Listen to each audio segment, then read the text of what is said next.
I decided to fit in one video before the year officially ends. And I'm hoping everybody is doing mighty fine, you know? I haven't been on camera a lot because I haven't really thought of anything important to talk about, or I don't feel like I've been in the mood to really be entertaining. And there's kind of no point in being on camera if there's no purpose. Be on camera. You know, actors act, and people who make art videos make art videos. I mean, I make art videos, but you get what I'm saying. If there's no purpose, there's no point in filming. Even with vlogs, you know, you gotta have a place to go or something. I don't know. But I just wanted to greet y'all before the year ended, and I plan on doing a lot more videos this year. I plan on, you know, I'm not gonna even say I'm gonna be on a regular schedule. I mean, not a regular schedule. I'm not gonna be on a specific schedule because there's just too much I gotta do. I'll fit it in as I go. But I'll try to get a lot more videos in this year than next year than what I did this year, so that, you know, y'all can have something to look at and I can have something to do.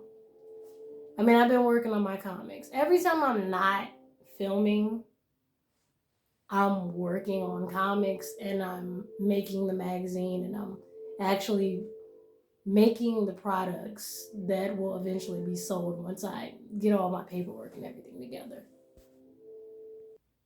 So even when I'm not filming, I'm still working. It's just a different type of work. The only thing new that has really happened is that I've gone to my niece's quinceañera. I've watched a couple of shows. I've watched Juman. I've watched Code Geass. My husband and I finally finished Code Geass probably about a month or two ago. And I watched Us recently. I watched Us for the first time this week. Because before then, I always just saw reviews and previews of it. So my impression of Us is pretty good. It's pretty good. At first, I thought the tether switching with the real girl was just a theory, but apparently that's what actually happened in the movie. Sorry, I should have warned you before spoilers, but I think this was already in reviews and other videos about Us anyway, so I'm pretty sure it's kind of relatively known. But if I did spoil it for you, I'm sorry. But yeah, I thought it was just a theory, but apparently it was actually a real thing. Code Geass was good. The whole thing with Yuffie was kind of sad. It's kind of messed up because at close to the end of all of that, she wasn't even in her state of mind, so everything just ended tragically for Yuffie. I'm pretty sure everybody that's watched Code Geass already knows what I'm talking about.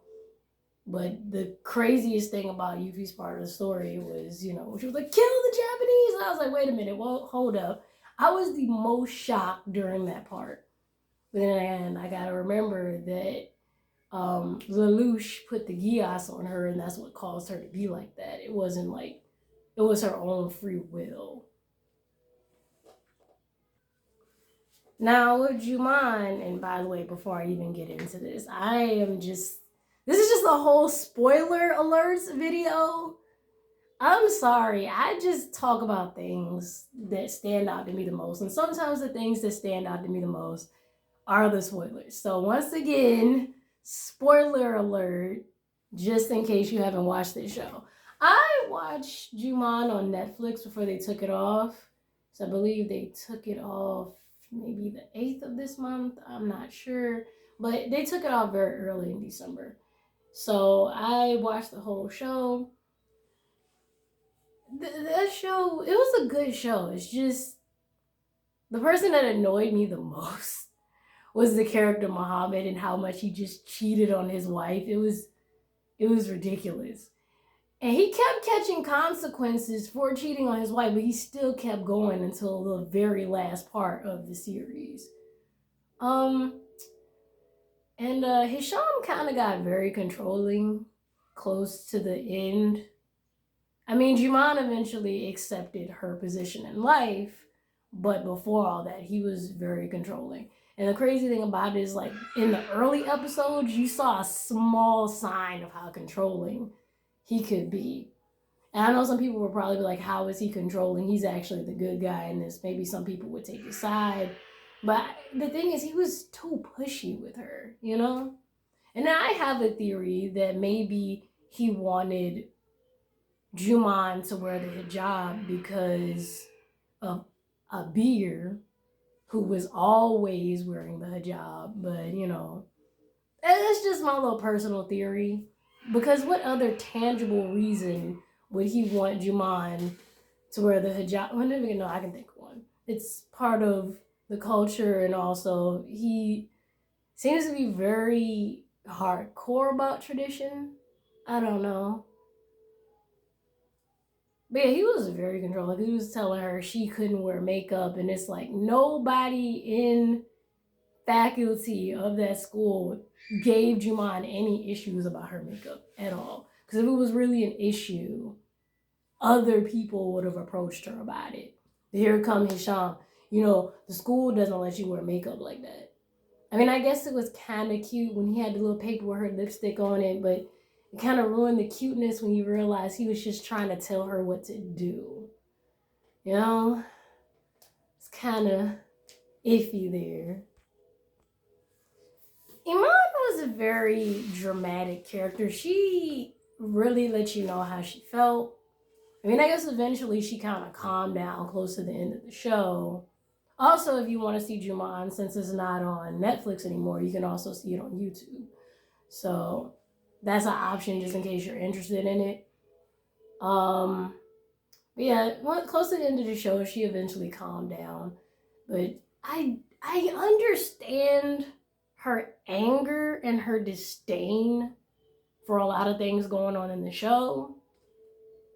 But I feel like if I was her, I would have handled it differently. Like, I wouldn't just be cursing people and being mean and constantly repeating myself. She kept repeating herself a lot. I was like, she's in a permanent state of disbelief because the amount of times she repeat herself is ridiculous.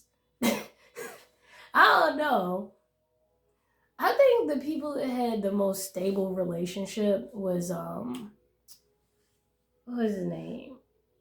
Fawaz and, oh my God, I can't believe I forgot her name. Oh boy. Oh, I'm so sorry I forgot her name. Oh my goodness. All right, well, you know, Fawaz's wife. Fawaz and his wife, because I do not remember. I think Huda, that's her name. Huda and Fawaz had the most stable relationship out of the whole story. I mean, her and the mama had a bit of a drama, but that's mild compared to what Juman and Ruzan was going through. Completely mild. Honestly, with Huda's situation, if she would have just been passive about a lot of shit, I don't even think she would have been as stressed. But, you know, being passive about something is a very personal decision because nobody has to be passive about anything. But it's probably wiser to be passive in certain situations. It's wiser. But it's still also a choice to be passive. You know. Let's see. Is there anything else that's... But yeah, Muhammad kept catching him consequences every time he cheated on Ramzan, but it was just so painful because the determination this dude had for having 4 wives was ridiculous. I was like, yo, and he don't get it yet. Here's the thing, like, it's possible to do polygamy healthy. I mean, in a healthy way. My English is terrible today. English is my first language, and I'm messing up at it. It's crazy. Sometimes I can't English. My husband says sometimes he can't English, but sometimes I can't even English either. But yeah, there's a healthy way to do polygamy, but you have to be honest. The key thing with that, you have to be honest with the people that you're trying to do polygamy with. You can't upfront be in a monogamous relationship and make that person believe that you're in a monogamous relationship while going to exercise your options.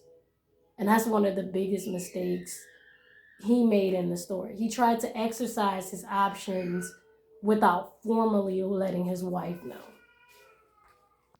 But yeah, as long as you're honest with your partners, and even when your partner becomes your partners, because there's going to be more, you have a little bit better of an experience. I mean, because I would say in a hypothetical situation, if I was a dude and I really wanted polygamy, whenever I'm courting a woman, I would let that first woman know up front, I don't plan on making us a monogamous thing. If you're upfront with the women that you're trying to, or the people, because there's different types of relationships, but I talk from a heterosexual situation because I am a heterosexual woman. But yeah, when you're courting the woman or the people that you're trying to do polygamy with, you have to be honest with them. You have to be upfront with it so they can have a bit of a decision there of whether they want to deal with multiple people and you. Because if they're a person that wants their partner to themselves and they want monogamy, you need to let them know before they start getting attached to you. Now, if that person tries to force you to be monogamous, that's their problem. Because you already up front. It's not like the person that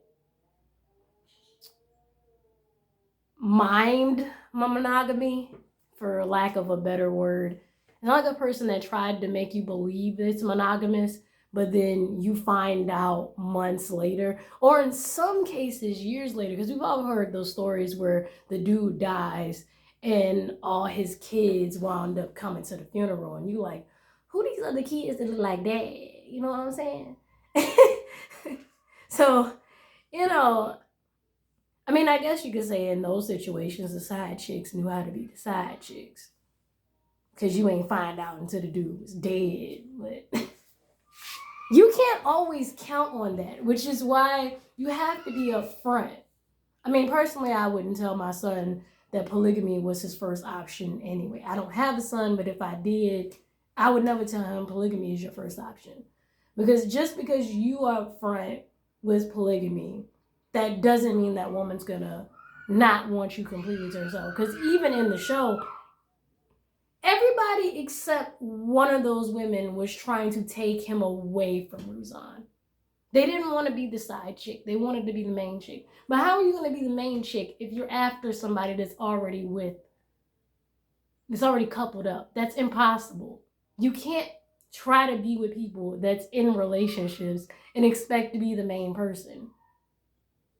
That's not logical, and that's not right. And that's just going to cause complications. And I think people causing complications, they think the more complications they cause, the higher chance that they won't be with their current mate. And that's just a whole bunch of chaos that I don't think anybody should create or have to deal with. But yeah, if you ever really want a polygamous relationship, just be very honest with the people that you want to be your potential partners. Because if you're not honest with them, then you're going to have a lot more stress than what you bargained for. I hope you all learned something useful and good from me, because every time I make these videos, I want people to learn something good that they can take with them in life and they can benefit from. And I'm going to end the video here. I'm going to try to make more longer and more videos with substance in it later. But I will see you in the new year. And I'll see you in the next video. Love you all. Bye for now.